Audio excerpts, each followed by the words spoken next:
guys, welcome to Mystery Vault. So, without wasting time, let's start. The story begins in a very cold place, Alaska, due to global warming increasing rapidly all over the world. The ice in Alaska also started melting slowly. The ice sheet gradually became thinner, and one day, an ancient creature emerged from beneath it. Wyvern, an icy dragon. In a pond formed from melted ice, a fisherman was cleaning fish. While removing the fish bones, his finger got cut. He dipped his hand in the water to clean the wound. But as soon as a drop of blood fell into the water, the dragon woke up. He had been trapped there for 10,000 years, extremely hungry. He immediately attacked the fisherman. The poor guy tried hard to escape, but the dragon cornered him and devoured him completely. Near this accident site, there's a small town called Beaver Mills, where everything was still completely normal. For now in Alaska, days and nights are unusually long. Outsiders face a lot of trouble here. One of them is Jake, who used to drive trucks before, but after his brother died in an accident, he started working as a carpenter. Right now, Jake was doing some repair work in a small diner. A girl named Claire, who works in the same diner, was watching him very carefully. Jake had been working for a long time, so Claire thought, let me get him a coffee. But then David, a well-known doctor in the town, came in between. He took the coffee and asked Claire, will you go out somewhere with me? Claire refused for almost the 10th time. David, as usual, got a little upset and left. Later, Claire apologized to Jake. That coffee was for you, but anyway, it's gone. If you want to eat something, come on in. Jake was hungry too, so he agreed. Inside the diner, he met an old lady named Edna. She always ordered breakfast for 2 people for herself and her husband. She was actually the wife of that same fisherman whom the dragon had recently killed. Edna still hadn't recovered from the grief of his death. Claire noticed that Jake was going through similar pain. She comforted him and said wherever your brother is, in whatever world, he must be happy. Jake wasn't ready to talk about his brother. He drank the coffee and he went home. On the other side, a retired colonel was feeding his dog when suddenly a large deer head fell from the sky into his garden. This news soon started spreading. Only one radio station works in that area, so its reporters spread the news. Everyone thought some mischievous kids must have pranked. But in reality, it was a sign of the coming danger. Jake didn't pay much attention to this news and went back to his van home. A little later, Dr. David came to his place. He checked Jake's hand and said he would treat his injury. Treatment was just an excuse. David just wanted to find out if Jake liked Claire. Jake refused and said, as soon as I get the insurance money from my brother's accident, I'll leave from here. I didn't come here to settle forever. The doctor was happy and said, no need to pay, you're our guest. Tell me if there's any other problem. On the way, David stopped his car near the forest to go to the bathroom. Then he heard a loud noise from above. When he looked, there was the ice dragon. The dragon approached the car and suddenly attacked the doctor. David ran into the forest and hid for a while. When it seemed the dragon had left, he came back to his car, but as soon as he started the car, the dragon came back and killed David. The next day, a local man named Hess went hunting in the forest. He saw strange marks on the ground and very large animal droppings. There was no such large animal in the surrounding forests. A little later, the dragon Wyvern appeared in front of him. Hess fired shots, but the dragon escaped. The sound of his gun was heard by Police Inspector Dawson, who was talking to Jake outside the diner. Both followed the sound toward the forest where they found Hess, who was very scared. Hess said, I saw a huge monster in the sky. I barely survived. It was so big the sheriff didn't believe his words. Thought he was high or something and just said, go to the police station and give your statement. Then Jake saw a hand in the forest with a shirt and watch, exactly like Dr. David's. He had met him just yesterday, so he recognized it immediately. The inspector, that is the sheriff, couldn't understand what was happening. Meanwhile, Hess spoke again.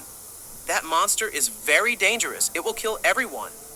Actually, they didn't have much proof of the dragon's existence, but they couldn't ignore David's severed hand. The sheriff now called an emergency meeting inside the diner. In the meeting, he told everyone that an unknown creature is attacking the town's people. He didn't fully believe Hess's words, but still he told people to be careful. Stay inside your homes as much as possible. Then Deputy Susie came there with the doctor's hand. seeing which everyone panicked. The sheriff strictly said no one will go into the forest alone. Take care of yourselves and your pets. Their town has a special festival that is celebrated every year, which was about to happen soon. So people asked the sheriff what to do about it. Then Jake spoke up. Are you people crazy? There's a man's hand lying there. Celebrate the festival a few days later. What's the big deal? But the sheriff said an outsider can't understand our ways. The festival will happen. He did this so that fear doesn't spread in town. After the meeting, the sheriff got a call. It was from a man named Thomas saying his farm had been attacked. The sheriff immediately headed to the man's farm. Meanwhile, retired Colonel Travis was trying to figure out who threw that 12-point deer head in his garden. Then he saw a huge dragon flying in the sky.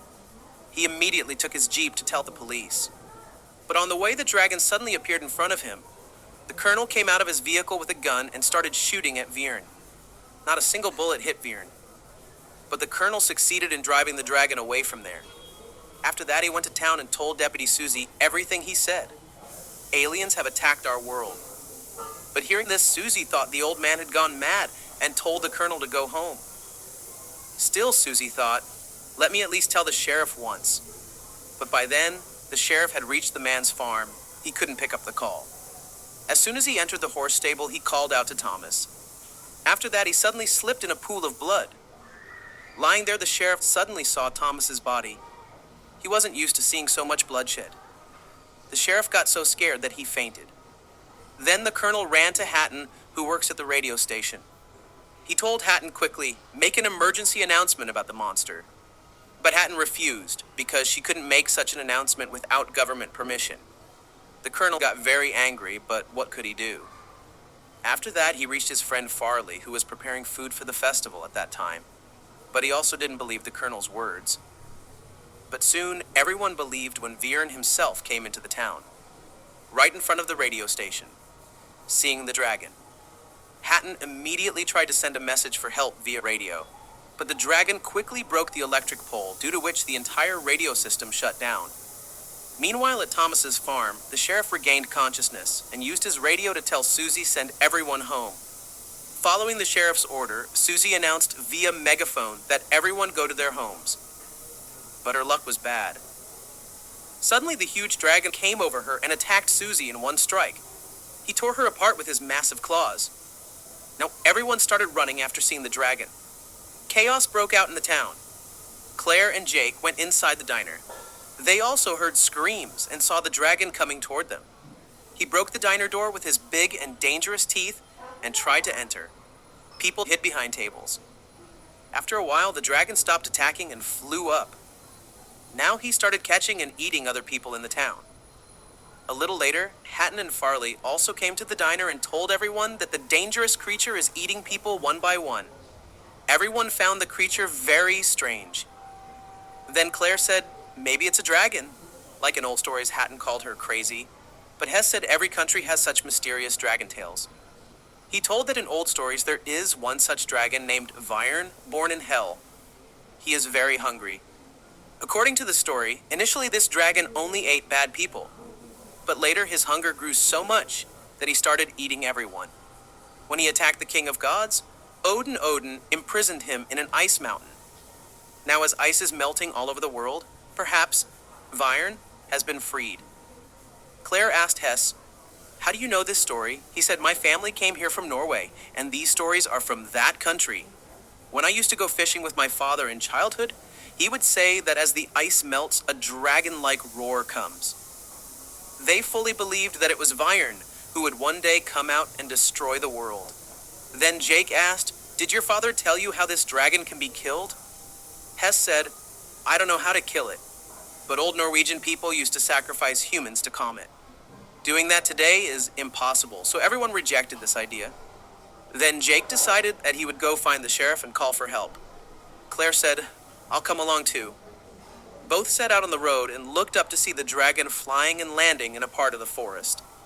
Despite the danger, Jake said he would go closer to see where the dragon is hiding. At the same time, on another road, the colonel was also searching for the dragon. He saw a trailer standing on the road. The vehicle looked empty, but there were blood marks inside and outside, as if a fight had happened here. When he checked other vehicles, all were broken, and people were missing from there. Inside the diner, Haddon was trying to run the radio again, but the system was completely down now. A little later, the sheriff returned to town, but everywhere was destruction and a large pool of blood near Susie's megaphone. He immediately tried to call for help, but then he saw the dragon flying toward him. Farley saw it and shouted quickly hide in the diner. But as soon as the sheriff tried to enter, the dragon attacked him and took him away.